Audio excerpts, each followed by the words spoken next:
Guys, thank you so much for 10,000 subscribers. We've tried really hard at the start of this year to absolutely grind out YouTube, put out our best quality videos, and I think we got a little bit of a milestone here. I'm super proud of it.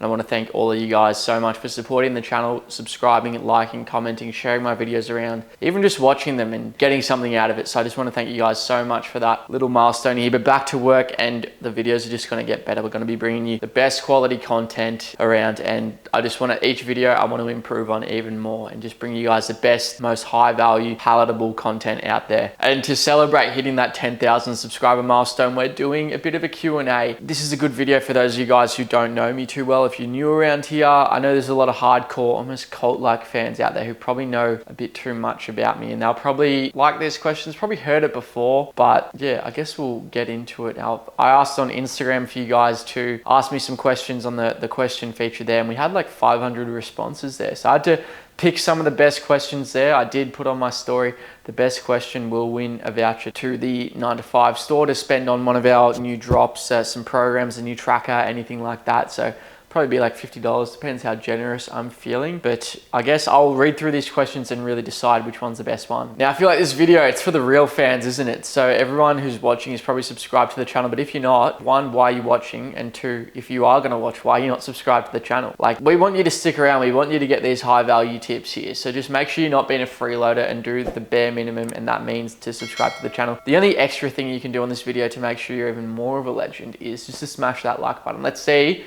if we can hit 600 likes on this. Fantastic. And without further ado, let's get into the questions. So the first one here we have from Honey McGarry.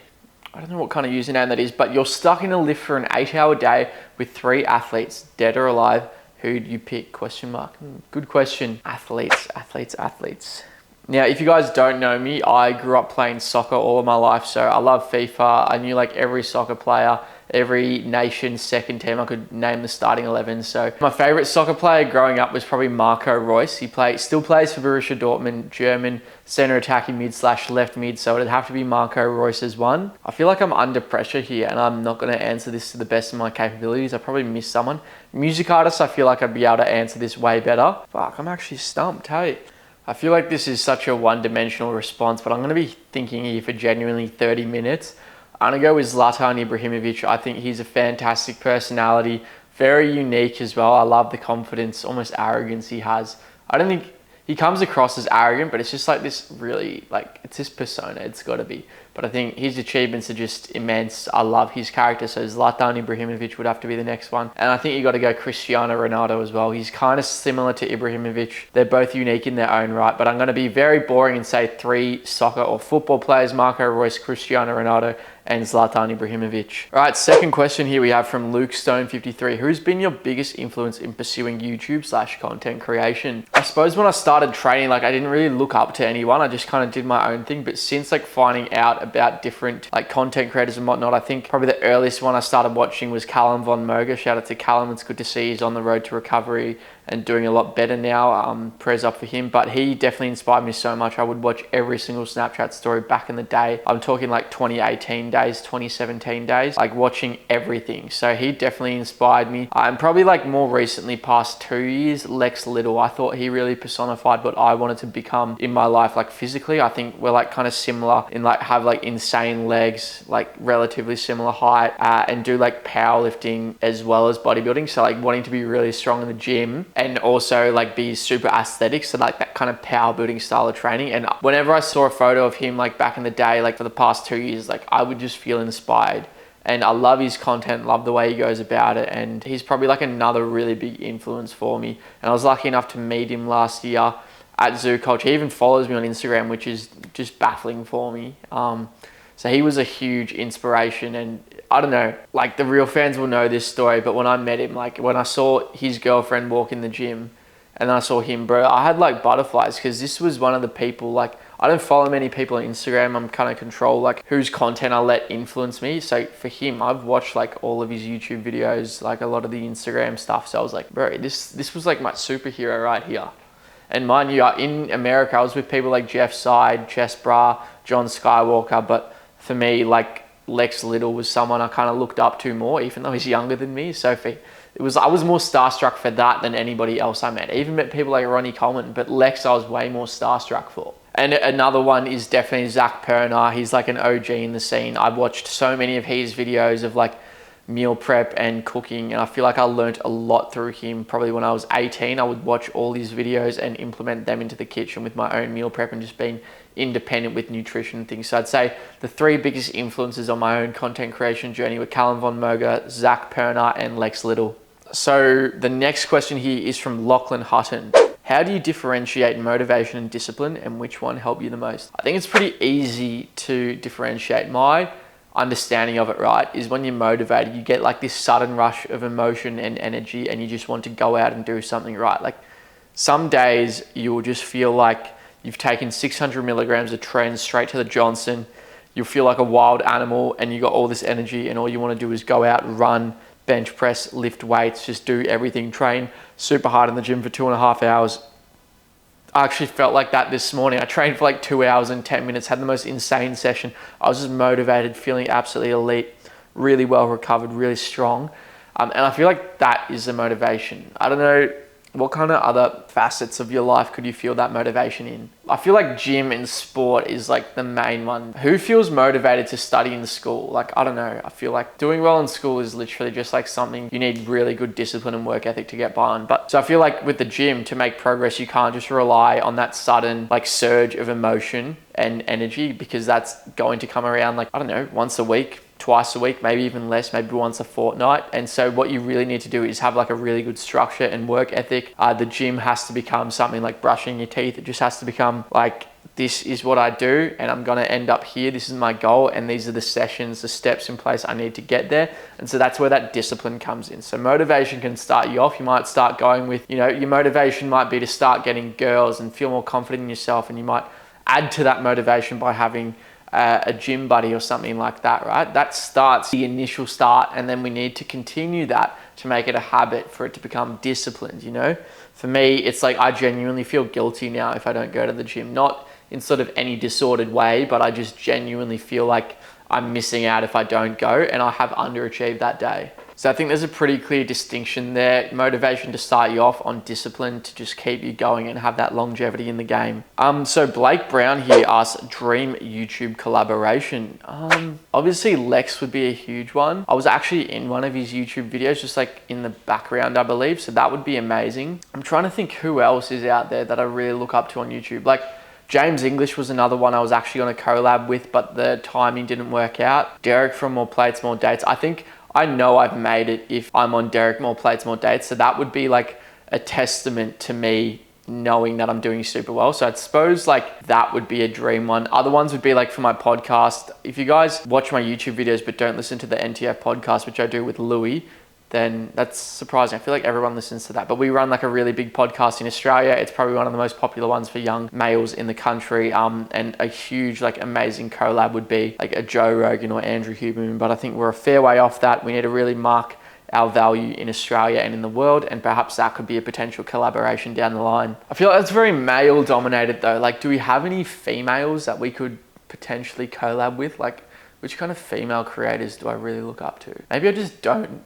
No, I don't want to say anything a bit messed up, like porn stars or something like that. I think that's a bit weird, but any like female creators that we could potentially collaborate with? I don't know, let me know in the comments down below if there's any cool female content creators that we could collab with. Okay, this is an interesting question from Jacob TSY. Jacob Tsai, do you think you've hit your genetic peak as a natty? Okay, so if you guys don't know, I am a natural athlete. I compete in powerlifting, which is a drug-tested federation. I think I look pretty natural. I don't think I look that amazing, but I think I have like a pretty good natural physique. I've heard people say that to me, but I don't think I look unnatural. Probably the people who are questioning if I'm unnatural are just like lacking in work ethic, or I don't know. I know genetics are a lucky part, but I've seen people with way crazier physiques than me. So do you think I've hit my peak? I think I made most of my progress in my physique of the year of 20... Yeah, I definitely made most of the progress with my physique in the year of 2019. I went from looking like an absolute stick to looking like relatively similar to what I look now. I went from 67 kilos to 84 kilos, and like it was just all lean mass. And I feel like my physique from there has just like, I've slowly refined things. Like I'm trying to bring up my biceps, my lats, hamstrings, glutes, like lacking areas. But in that year, all the showy muscles got really big, like shoulders, chest was already big. My legs just absolutely blew up. Triceps and arms got kind of big. But since then, it's just been like those little 1% things I've been ticking away at and slowly improving my physique. So genetic peak in terms of like size and physique, I think it's like probably 90% of the way there. There are areas I want to bring up, but I think in terms of strength, I think I'm nowhere near my genetic peak. I think there's so much further that I can go. I think strength is like such a long-term game. Like I'm talking a decade plus.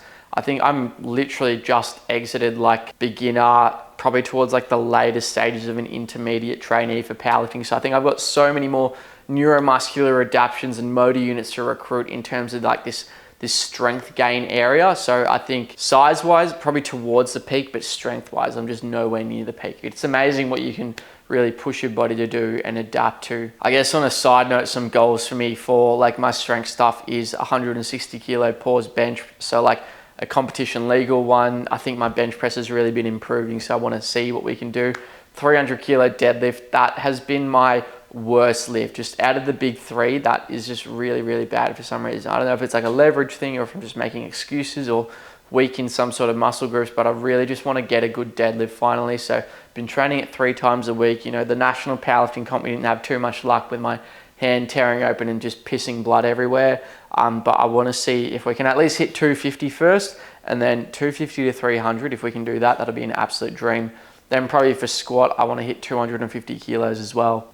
This next question, okay, I'm going to keep this one anonymous just in case they don't want knowing who it is, but it is body count. I feel like this is a very common question that a lot of guys ask each other, and it's almost like this number that people go off of just to, I don't know if it's like I'm a bigger man than you if my body count is high, because I feel like this metric is, look, I can understand it, but what's stopping you from just sleeping around with, like, sorry to sound potentially misogynistic here, but like low value women? I don't know, like potentially unattractive women. And I think every woman is beautiful, but you know, I think we're allowed to have preferences with dating, and some of those preferences might be, you know, do I enjoy having a conversation with her? Is she like, am I physically attracted to her? What's stopping someone from going out and just sleeping with a load of women that don't satisfy those preferences? And it's just like they're trying to get that number up. So I think body count, do you get what I'm trying to say here? It's like, what are you actually comparing here? So, and you guys might think watching the video now, like, that is just you justifying why you got a low body count or something. I've gone through my stages where like you sleep with a bunch of women and you're just on a bit of a roll, and I feel like that doesn't really satisfy me. I like having like a deeper connection with someone. And yeah, I'd say like it's not something that I count, but I think my number is probably around 40, somewhere around there. I don't know if that's high or low. You know, I've gone on a few holidays, gone on exchange, you know, gone through some wild single times, but I've also been in a few long-term relationships as well. So I feel like body count is not like the best metric to go off and compare, and you know, you're going, oh, I got a higher body count than you, but what does that mean? I'm an advocate for the metric of weighted average body count. So, you know, how attractive is your potential partner? How well do you get along with her? Just a variety of different factors, you know. What's the status of said partner? Do you guys agree with me? Or do you guys think, no, Gab, you should be sleeping with 200 women to have the highest body count possible? Alrighty, so next one isn't actually a question. It's just a message I really like during that kind of time period. I put that story out. I got a load of these messages, but this is one of my favorites. Hey Gab, long-time supporter over here. Just want to say that when times get tough, your content is always there to put a smile on my face. You're an absolute G, and you should be proud of how far you've come. Thank you very much for that. I literally screenshot any message I get like that. I try to get back to as many as possible. Sometimes I can't. There's just like a lot of messages there, but every single one of those like supportive messages, like it genuinely warms my heart. And we talk about discipline versus motivation. Those messages there are just like instant motivation. So I keep like a little bank of them. You know, if ever times are tough and I don't feel like making content, I'll go and read those messages. And I can assure you that makes me want to feel like I want to make content, make a change, positive impact, not just put rubbish content out there that people don't get anything out of. Alrighty, so next question here was actually asked by 2 people. We have Oscar Burke 08 and Jack _ McLennan 99. Biggest regret of your career in regards to NTF and your YouTube, and the similar one, biggest regret with social media and your kara. I think he means career. Honestly, biggest regret, I think it's something that kind of like stuffed up my Instagram account. And that was from, hopefully it's allowed on YouTube to talk about, but it is the T word. It is, the animal of Turkey. You guys know what I'm talking about. I don't want to exactly say it, but it is like a particular supplement that I think gets like, it triggers something in some sort of algorithm to like shun accounts. And I was chatting to Lex about this at Zoo Culture, and apparently what happened, right, is YouTube like picks up this particular word if you promote it, and it shadow bans your account. So I think this really stuffed up my Instagram account and the exposure and everything like that, because some of my posts will get like 5,000 plus likes, but it will just be from like my 30,000 Instagram followers. Like it won't get any additional exposure. So apparently Lex said that his account was on 200,000 followers or something like that, right? And he was promoting this supplement. I think all the Gorilla Mind young LA athletes were just promoting this. It was very hyped up, right? And I think, a lot of us would have bought it, like kind of bought into the hype, but you don't see anyone promoting it now, right? So he said to me that Gorilla Mind had someone at Instagram who tried to help Lex with his account that got shadow banned or whatever, and they noticed that his account had like 10 strikes on or something, and it was all for promoting this particular thing. And apparently this is what he told me, is that they removed all the strikes and then his account just started blowing up, and I think he's on 600,000 plus now. I don't have anyone like that at Instagram, but I think the same thing happened to my account because it keeps getting shadow banned. In particular to, like, you have to search up every single character of my name, doesn't get any organic exposure. So that is probably my biggest regret. Not that I didn't believe in the sub. You can think what you want about it. I don't know if it's like a placebo thing, but I think there was valid rationale there for people to kind of get behind it. I know I caught quite a bit of flack for it, but my biggest regret was probably promoting that. Again, not because I didn't believe in it, but just because I feel like we got punished by the algorithm. So I hope that makes sense, but that is my biggest regret in regards to that. Another question, this one's on YouTube and it's from Ziz. What's your net worth? Pretty interesting question. I have no idea. I don't think it's anything big though. I came from like a family who didn't have much money. They kind of sacrificed everything for me to send me to a private school, always put education first. So no nice cars, no holidays. It was kind of payment plans to put me through private school, and I'm very grateful for that. But as a result, that means I'm kind of not inheriting anything. There's no like handouts, which is fine. I know some people get that. They get large inheritances, which kind of boost up their net worth. But for now, I'm trying to forge my own wealth and use money in a smart way. But I don't have any like particularly big assets. I got like a decent car, an Audi RS3. I suppose it's worth like whatever amount. Then I've got quite a bit of money in savings, which I need to figure out what to do, whether I buy a property or whether I invest into other avenues. I'd say the net worth is in the hundreds of thousands, but it's definitely under $1 million. Unless my goodwill and the value of my personality and my, what's the word, IP? What does IP stand for? It is, why am I blanking? What does IP stand for? Intellectual property. Unless my intellectual property is worth $1 million, I don't think I'm worth $1 million. So I'd say my net worth is in the hundreds of thousands, and hopefully we can get that bread up, provide for a big family, make a big community. All right, side note, listen to this, right? One of the things I wanted to start, and I said to some people close to me, if I ever suddenly die, I want you to start the Anabolic Foundation. And it revolves around providing good advice and education to disadvantaged kids it provides information and education around sports, nutrition, gym, things like that, particularly in Australia, because I don't think there's enough information on it, to disadvantaged kids. I don't know exactly what it would look like, but I think that would be the shape of it. Let's give disadvantaged kids tubs of creatine.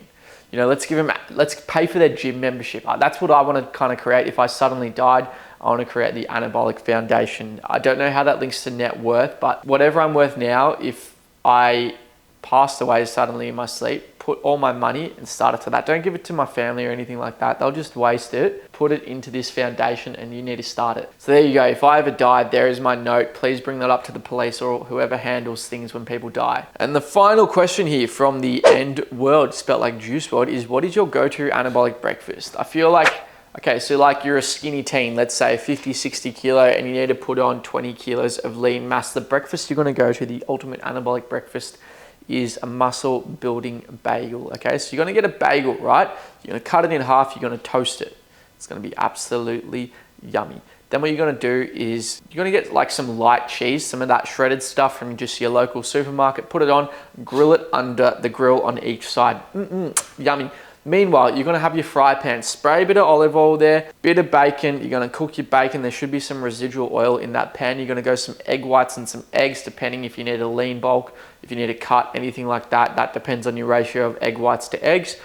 Cook all that with your bacon, then bagel sides are gonna be done grilling. So you're gonna grab them, get your bacon, get your egg, get like a bit of relish, something, maybe some sugar-free barbecue sauce, something yummy, a sauce of your own choosing. Then you're gonna get a few jalapenos just from like a, what are they called, a jar. You're gonna twist it open, get a few jalapenos. If you can't do spice, man the fuck up and actually like try something a little bit exotic. You probably find pepper spicy, honestly. So you're gonna do that, then you're going to get like some spinach or some rocket, chuck it in there.